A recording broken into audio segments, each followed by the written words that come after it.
तो जो 9 दिन का व्रत रहते हैं वो पारण कब करें, इस प्रकार से कन्या का पूजन किया जाए, उसकी विधा क्या है, क्या व्यवस्था है, किस प्रकार से जो है व्रत का पारण किया जाए, जिससे जो आप व्रत किए हैं अपने परिवार के कल्याण के लिए उसका पूर्ण रूपेण फल जो है प्राप्त हो सके।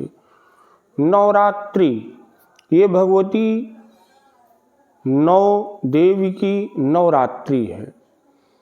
3 स्वरूप की हम आप पूजा करते हैं, महाकाली, महालक्ष्मी, महासरस्वती। ये जो है तीनों स्वरूप की हम आप पूजा करते हैं। यही पराम्बा जगदम्बा त्रिगुणात्मिका दुर्गा देवता हमारे कुल गोत्र की धन की वृद्धि करती हैं। काली जी का कार्य क्या होता है, नकारात्मक ऊर्जा से परिवार की, घर के सदस्यों की रक्षा करना। महालक्ष्मी का कार्य क्या होता है, घर में और जो शुरू और अष्टमी का व्रत रहते हैं, तो जो अष्टमी का व्रत रहते हैं वो नवमी को पारण कर लें, और जो नवमी तक व्रत रहते हैं 17 तारीख दिन बुधवार को नवमी तिथि जो है शाम 5:22 तक है, इसी के बीच में आपको हवन कर लेना है, इसी के बीच में आपको कन्या पूजन करना है। तो कन्या पूजन की जो अन्न, धन और अन्न का कार्य जो है भगवती लक्ष्मी के ऊपर होता है कि भगवती जो है आपको अन्न दें, धन दें, जिससे आपके परिवार की निरंतर जो है वृद्धि हो, परिवार की रक्षा हो। सरस्वती जी परिवार को सद्बुद्धि प्रदान करें, जिससे परिवार का आपसी सामंजस्य बढ़िया हो, आपसी विवाद ना हो, मतभेद ना हो, परिवार में सभी लोग एकजुट हो करके परिश्रम करें और सद्बुद्धि के साथ उनके यश की, कीर्ति की निरंतर वृद्धि हो। इसलिए जो है सरस्वती जी का पूजन किया जाता है। तो 9 देवियों की पूजा 9 दिन में की जाती है। 9वें दिन भगवती के निमित्त हवन किया जाता है, क्योंकि बिना हवन के जो व्रत पूजन किया जाता है उसका अधूरा फल मिलता है, इसलिए पूर्णाहुति की जाती है। इस प्रकार से कन्या का पूजन किया जाए। जैसे हमने आपको बतलाया 9 देवी हैं, तो 9 कन्याओं का पूजन इसलिए किया जाता है कि 9 देवी के वो स्वरूप हैं। तो इसमें जो उनकी आयु है वो 8 वर्षा भवेद गौरी, 9 वर्षा च रोहिणी, 10 वर्षा भवेद कन्या, अतः ऊर्ध्वम रजस्वला। 2 वर्ष से 10 वर्ष तक की कन्याएं हों जिनका आप पूजन करें, और एक बट हो भैरव, क्योंकि देवी की पूजा अगर जो है आप कर रहे हैं तो भैरव की पूजा के बिना माता जी की पूजा जो है अधूरी होती है। तो 9 देवियों की पूजा करें। पूजन के अंतर्गत एक परात लें या थाली लें, फूल का बर्तन हो, पीतल का बर्तन हो, अति उत्तम है, लेकर के सपत्नी दाहिने भाग में पत्नी को बैठा करके पूजन करें। क्योंकि एक लेख है, युद्धेश पृष्ठता मार्गे अग्रे निःसरेत, ऋतु काले तु वामांगी, पुण्य काले तु दक्षिणे। स्त्री को युद्ध में पीठ के पीछे रखना चाहिए, मार्ग में आगे रखना चाहिए। कारण क्या है, अगर आप स्त्री को युद्ध में पीछे नहीं रखेंगे तो अगर ये आगे रहेंगी तो अगर आप जो है वाद विवाद कर रहे हैं तो हो सकता है कि इनको चोट लग जाए, इनका अपमान हो जाए, या जो आप वाद विवाद कर रहे हैं उसमें और वृद्धि हो जाए। तो अगर ये पीठ के पीछे रहेंगी तो सुरक्षित रहेंगी और विवाद जल्दी खत्म हो जाएगा। मार्ग में इनको आगे रखा जाए। भगवान राम जी जानकी जी को नौका पे बैठा करके तब बैठे। युद्धेश पृष्ठता मार्गे अग्रे निःसरेत, ऋतु काले तु वामांगी। और चरपैया पे स्त्री को जो है बाएं होना चाहिए, नहीं तो अगर आप दाहिने लेटाते हैं तो कन्याएं अधिक जन्म लेती हैं। पुण्य काल में दाहिने होना चाहिए। ब्राह्मण का अगर पूजन करना है, आशीर्वाद लेना है, तब बाएं होना चाहिए। सिंदूर में बाएं होना चाहिए। तो उनको दाहिने बैठा करके सपत्नीक कन्या का पूजन करें, क्योंकि सपत्नीक अगर आप नहीं हैं तो बिना पत्नी कथम धर्म, आपका जो धर्म है, सुकर्म है, वो अधूरा हो जाएगा। इसलिए सपत्नीक पूजन को करना चाहिए। नित्य नैमित्तिक पूजा नहीं, अगर आप कोई अनुष्ठान कर रहे हैं, पूजन कर रहे हैं, तो उसमें जो है इनको दाहिने अवश्य होना चाहिए। परात में, थाली में कन्या के चरण को धुलें, इस भाव से धुलें कि जो है भगवती साक्षात आपके सन्मुख खड़ी हैं, कि आप माता जी के चरण को धुल रहे हैं और चरण रज को धारण कर रहे हैं, मस्तक में लगा रहे हैं, इस भावना से धुलें। और उस जल को धुलते हुए एक पात्र में रखते जाएं। 9 कन्या का जब पैर धुल लें, थोड़ा सा जल कि माता जी का एक चरणोदक है, सिर पे छिड़क लें। लैट्रिन बाथरूम को छोड़ करके अपने पूरे घर में उस जल को, जो माता जी का चरणोदक है, परम पवित्र है, जिससे घर की, परिवार की नकारात्मक सोच, नकारात्मक ऊर्जा नष्ट होगी, उसको छिड़कवा दीजिए। कन्या पूजन के अंतर्गत ही लाल चंदन काटिका कन्या के मस्तक में लगाएं, सुगंधित तेल लगा दें, एक वस्त्र कन्या को अवश्य दें। अगर ईश्वर धन, यश, कीर्ति सब कुछ दिया है तो पूर्ण रूपेण कन्याओं को वस्त्र प्रदान करें। और भैरव के निमित्त एक बटु को, एक बच्चे को जो पूजन कर रहे हैं उनको भी एक वस्त्र दें। पैर पे चावल चढ़ा दें, एक एक माला सभी कन्याओं को और बटु को पहना दें। धूप दिखा दें, आरती उतार लें और इसके बाद प्रसाद में मीठा सभी को, कन्या को और बटु को प्रदान करें। फल दें। आप जो भोजन आदि बनाए हैं उसको माता जी को सर्वप्रथम अर्पण करें। 9 जोटा, 18 पूड़ी, थोड़ा थोड़ा खीर रख करके माता जी के पास ले जा करके रखें और उनको निवेदित कर दें। भैरव के निमित्त मीठी पूड़ी, चना की दाल और गुड़ उनको अर्पण कर दें और आकर के यहाँ कन्याओं को भोजन प्रदान करें और बटु को भोजन प्रदान करें। और जब तक वो भोजन करें तब तक आप वहाँ पे हाथ जोड़ करके बैठे रहिए, इस भाव से कि भगवती साक्षात आपके घर में भोजन कर रही हैं। भोजन जब उनका हो जाए तो एक पात्र में उनके हाथ को धुलाइए। वास बेसन के चक्कर में मत पड़िए, नाली में जो है हाथ मत धुलाइए। एक बर्तन हो बड़ा सा, उसी में जो है आप लेकर के बर्तन को आगे बढ़िए और आपकी पत्नी जल डालें और कन्याओं के हाथ को धुला दीजिए। माता जी का जूठन है, उससे जो है आपके परिवार में यश कीर्ति की वृद्धि होगी। उस जल को फिर साफ स्थान पे डलवा दें।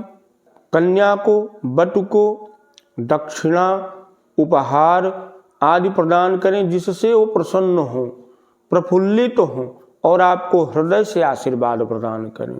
जब आप कन्या को दक्षिणा दे दें तो उनसे निवेदन करें कि हे भगवती, आप हमारे घर में आशीर्वाद प्रदान करें और घर में विचरण करें। दोनों सपत्नीक हाथ जोड़ करके उनके साथ साथ घर में जो है टहलें और कन्याएं थोड़ा थोड़ा चावल आशीर्वाद रूप में घर में छिड़कें, लैट्रिन बाथरूम को छोड़ करके। वो माता जी की असीम अनुकंपा होती है, उनका शुभाशीर्वाद होता है, जिससे आपके परिवार में धन की, यश की, वैभव की, कीर्ति की वृद्धि होती है।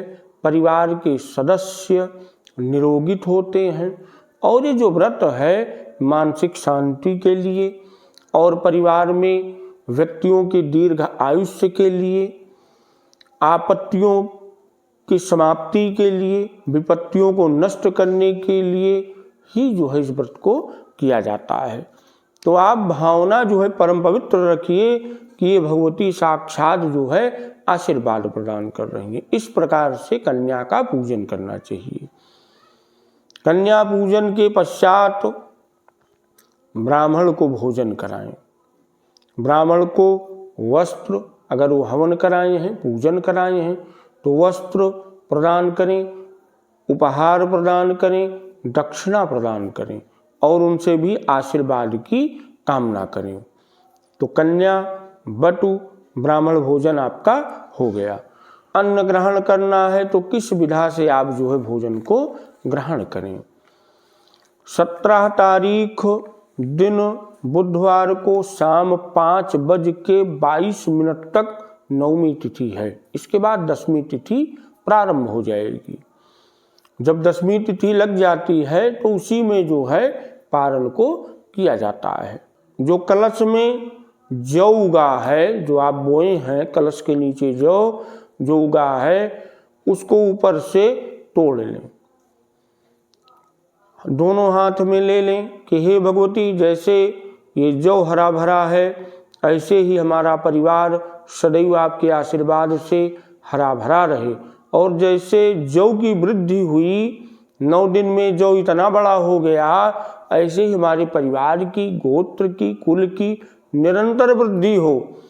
हाथ में जौ लेकर के माता जी का चिंतन करते हुए, उनके चरण का चिंतन करते हुए कहिए, सुमन सुगंधित सुमन लय, सुमन सुगंध आधार, पुष्पांजलि अर्पण करूं, माँ आप करो स्वीकार। या देवी सर्वभूतेषु मातृरूपेण संस्थितः, नमस्तस्यै नमस्तस्यै नमस्तस्यै नमो नमः। माता जी के चरण पे चढ़ा करके साष्टांग प्रणाम करें कि नमः सर्वहितार्थाय जगते आधार हेतवे, साष्टांगं प्रणामोऽस्तु प्रयत्नेन मया कृतः। जयकारा लगाएं माता जी का और सभी देवी देवता का जयकारा लगाएं। हाथ में चावल लें कि लक्ष्मी, कुबेर, धर्म, सरस्वती इनका वास हमारे घर में हो। बाकी सभी देवी देवता जगत कल्याण के लिए पुनः अपने अपने स्थान को वापस जाएं। जो आपके मंदिर में पहले से उपस्थित देवता हैं, प्रतिमा हैं, उनको अलग रख दें, उठा करके अलग रख दें। आपने स्थापना के दिन जिन देवी देवताओं का आवाहन किया है, प्रतिष्ठा की है, उन्हीं का विसर्जन करना है। हाथ में चावल लेकर के गणेश, गौरी, कलश, नवग्रह, खोडश मातृका, भैरव इनका आपको विसर्जन करना है। यान्तु देव गणा सर्वे पूजा मादाय माम कीम, इष्ट कामना संसिद्ध्यर्थम पुनरागमनाय च। आवाहिताः देवाः स्वा स्वा स्थानम गच्छन्तु, लक्ष्मी कुबेरम धर्मम सरस्वतीम च विहाय। ये सब जो है विचरण करें, इनका आशीर्वाद सदैव मिलता रहे परिवार को, और बाकी देवी देवता अपने अपने स्थान को वापस जाएं। वही चावल जो है आप हर जगह डाल दीजिए जिनको आपने बुलाया है। इसके बाद जिस पूजन का प्रारंभ और समापन विष्णु भगवान के नाम से नहीं होता है, वो पूजन निष्फल हो जाती है, उस पूजन का फल नहीं मिलता है। तो 3 बार ओम विष्णवे नमः, विष्णवे नमः, विष्णवे नमः कह लीजिए। फिर कहिए ओम शांब सदाशिवाय नमः, शांब सदाशिवाय नमः, शांब सदाशिवाय नमः। 3 बार माता जी का चिंतन करके जिस आसन पे आप बैठे हैं उस आसन के दाहिनी तरफ आसन को, मान लीजिए आपका आसन है, थोड़ा सा इसे उठा लीजिए और आचमनी से जल डाल करके वही जल मस्तक में लगाइए। इंद्र का चिंतन करिए, इंद्राय नमः, इंद्राय नमः, मघवाय नमः, शंकराय नमः ये कहिए। क्यों कहा जाता है इंद्र का चिंतन किया जाता है? प्रतिदिन पूजन में कहना चाहिए। अगर आप जो है इंद्र का चिंतन नहीं करते हैं तो आधा फल आपके पूजन का इंद्र ले लेते हैं।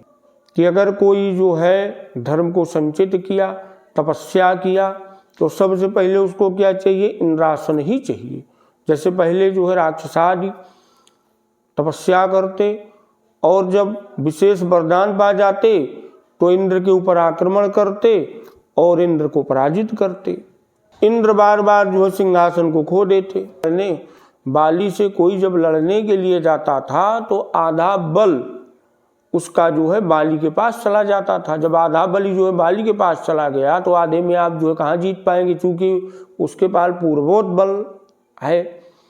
तो वो बल और उसके पास जो है दोनों जब मिल गया तो आपसे शक्तिशाली हो गया। तो इंद्र जी को आशीर्वाद प्राप्त है।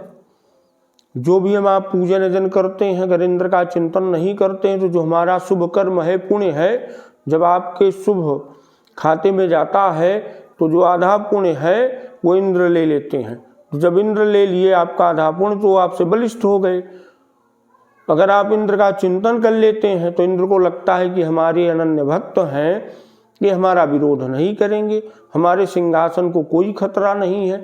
तो इसलिए जो आपका पुण्य है वो पूर्णतः आपके खाते में जाकर के जुड़ जाता है। तो इसलिए प्रतिदिन पूजन के पश्चात इंद्र का चिंतन जल गिरा करके 3 बार मस्तक में अवश्य लगाना चाहिए और इंद्र का चिंतन करना चाहिए। जब आप इंद्र का चिंतन कर लें तो जो प्रसाद है उस प्रसाद को उठा करके माता जी का चिंतन करके पूर्व दिशा को मुख करके उस प्रसाद को अमृत के रूप में ग्रहण करें कि माता जी की असीम अनुकंपा से हम अमृत ग्रहण कर रहे हैं। तो इस प्रकार से पारण को करना चाहिए। जय माता दी। भगवती पराम्बा जगदम्बा से आप सभी प्रियजनों के निमित्त सदैव प्रार्थना रहेगी कि आपके परिवार पे, आपके ऊपर उनकी कृपा, उनका आशीर्वाद सदैव बना रहे, जिससे आप लोग स्वस्थ रहें, धन यश कीर्ति की प्राप्ति करें। आपके परिवार की, घर की, गोत्र की निरंतर भगवती वृद्धि करती रहे। जय माता दी।